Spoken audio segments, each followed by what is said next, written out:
नमस्ते दोस्तों। 7 और 8 अप्रैल 2025 के करंट अफेयर्स शुरू करते हैं। आज के टॉपिक में इम्पोर्टेंट एमसीक्यूज के साथ डीप एक्सप्लेनेशन और एग्जाम ओरिएंटेड जीके भी मिलेगा, तो पूरा वीडियो ध्यान से देखो। सबसे पहले चलते हैं, ग्लोबल स्टॉकटेक रिपोर्ट कौन रिलीज करता है? इसका राइट आंसर है सी, यूएनएफसी।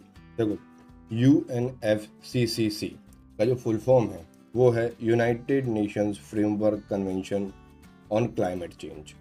ये रिपोर्ट एसेस करती है कि पेरिस एग्रीमेंट के गोल को अचीव करने के लिए दुनिया का प्रोग्रेस कैसा है। अब पेरिस एग्रीमेंट जो है वो क्या है? देखो, सारे देशों ने एक इंटरनेशनल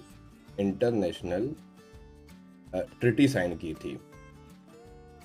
की थी जिसमें कि ग्रीन हाउस गैस और ग्लोबल वार्मिंग को कंट्रोल करने का इनिशिएटिव लिया था। ठीक है, और उस इनिशिएटिव के अनुसार ये जो ग्लोबल स्टॉकटेक रिपोर्ट है ये बता रही है कि इस बार का ये अभी भी डेंजरस लेवल पे है और 1.5% टेम्परेचर लिमिट को मेंटेन करने के लिए अर्जेंट एक्शन लेना होगा। आगे बढ़ते हैं। आईएनएस जटायु नेवल बेस किस जगह पर स्टेब्लिश किया गया है? इसका राइट आंसर है बी, लक्षद्वीप। इंडियन नेवी ने अपना नया कमीशन किया है मिनिकॉय आइसलैंड में, जो कि लक्षद्वीप में है। इसका पर्पस है इंडियन ओशन रीजन में मैरीटाइम सिक्योरिटी को स्ट्रेंथन करना। यह स्ट्रेटेजिक लोकेशन चाइना के प्रेजेंस के काउंटर के लिए बहुत ही ज़्यादा क्रूशियल है। ठीक है, अब आईएनएस जटायु जो है वो लक्षद्वीप में सेकंड परमानेंट नेवल बेस है। याद रखना, सेकंड परमानेंट। तो फिर फर्स्ट कौन हुआ? तो फर्स्ट है द्वीपरक्षक, जो कि कवरेती में स्थित है। फर्स्ट है द्वीपरक्षक। ठीक है, ये कवरेती में स्थित है। इससे इंडियन नेवी की सर्वेलेंस और क्विक रिस्पांस कैपेबिलिटीज बढ़ती है। किस एरिया में? वेस्टर्न फ्रंट्स में। इंडियन ओशियंस के वेस्टर्न फ्रंट्स। यूपीआई और पे नाउ के बीच क्रॉस बॉर्डर पेमेंट सिस्टम किन दो देशों के बीच है? इसका राइट आंसर है इंडिया और सिंगापुर। ठीक है, तो इंडिया और सिंगापुर के बीच यूपीआई पे नाउ लिंकेज अब फुल्ली ऑपरेशनल हो गया है। अब दोनों देशों के लोग रियल टाइम में रेमिटेंस भेज और रिसीव कर सकते हैं। इससे फिनटेक कोलैबोरेशंस को बूस्ट मिलेगा और क्रॉस बॉर्डर ट्रेड और एनआरआई ट्रांजैक्शंस और आसान हो जाएंगे। अभी समझते हैं। देखो, यूपीआई जो है वो इंडिया का है और पे नाउ जो है वो सिंगापुर का है। ठीक है, यूपीआई जो है उसको संचालित करता है एनपीसीआई। इसका फुल फॉर्म है national payment corporation of India. आपको घबराने की ज़रूरत नहीं है। जब आप कमेंट में पीडीएफ लिखेंगे तो जो पीडीएफ आपको मिलेगा उस पीडीएफ में पूरा का पूरा ये सारे एक्सप्लेनेशंस और ये जो मैं बता रहा हूँ ये सब आपको मिल जाएगा। इसलिए आपको नोट्स बना सकते हैं, लेकिन अगर नहीं बनाना है तो उस पीडीएफ में आपको सारी की सारी चीज़ें मिल जाएंगी। ठीक है, सेकंड देखते हैं हम कि पे नाउ जो है वो मॉनेटरी ऑथराइजेशन ऑफ सिंगापुर है। ठीक है, ये स्टेप डिजिटल इंडिया मिशन और ग्लोबल फिनटेक आउटरीच का एक पार्ट है। आगे बढ़ते हैं। फरवरी 2025 में इंडिया का इंडस्ट्रियल आउटपुट ग्रोथ कितना दिखाया है? इसका करेक्ट आंसर है बी, 6.9%। इंडिया का industrial output index of industrial production IPP फरवरी 2025 में 6.9 तक ग्रो हुआ है। इस ग्रोथ का मेजर कंट्रीब्यूशन मैन्युफैक्चरिंग और इलेक्ट्रिसिटी सेक्टर ने दिया है।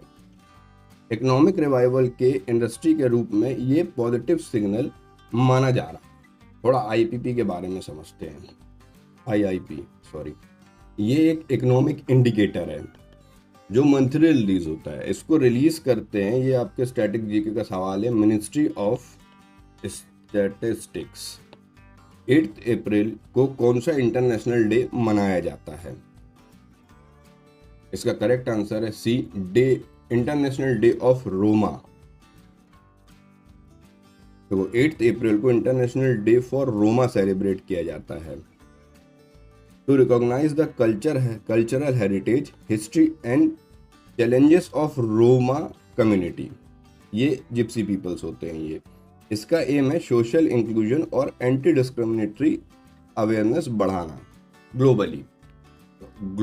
रोमा कम्युनिटी मेनली यूएन और यूरोप ये कुछ ऑर्गेनाइजेशन है, लेकिन मेनली ये यूरोप में प्रेजेंट रहते हैं। ISSF वर्ल्ड कप 2025 में men's 10 metre air rifle shooting में किस भारतीय खिलाड़ी ने स्वर्ण पदक जीता? सही आंसर है Rudransh Balasaheb Patil. Buenos Aires Argentina में आयोजित ISSF वर्ल्ड कप 2025 में रुद्रंश बालासाहेब पाटिल ने 10 metre air rifle shooting event में स्वर्ण पदक जीता, जो भारत का पहला पदक है। किस देश ने COP30 से पहले ग्लोबल क्लाइमेट काउंसिल बनाने का प्रस्ताव दिया है? Answer C, Brazil. ब्राजील ने नवंबर 2025 में बालेम ब्राजील में होने वाले COP30 से पहले एक नए अंतरराष्ट्रीय संस्था ग्लोबल क्लाइमेट काउंसिल बनाने का प्रस्ताव दिया है। इसका उद्देश्य विश्वव्यापी जलवायु कार्यान्वयन को तेजी से आगे बढ़ाना है।